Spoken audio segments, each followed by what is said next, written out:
আপনারা দেখেছেন গতকালকে ওসমান হাদিকে রাস্তার ভেতরে কেমন করে গুলি করা হয়েছে।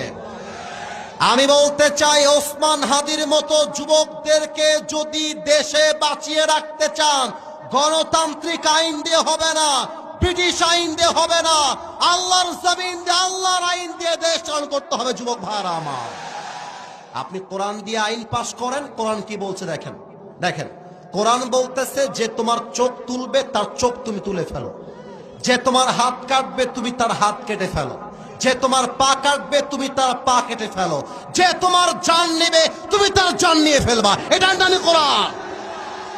হাদিকে যে বলেছে ওকে 24 ঘন্টার মধ্যে গ্রেফতার করেন, বাইতুল মুকাররমের সামনে ওপেন স্লটে লক্ষ লক্ষ মিডিয়ার সামনে ও যেমন হাদির মাথায় গুলি করেছে ওকেও মাথায় গুলি করেন। দেখবেন ওই রকম খুনি ডাকাত বাংলার মাটিতে আর জন্মগ্রহণ করবে না।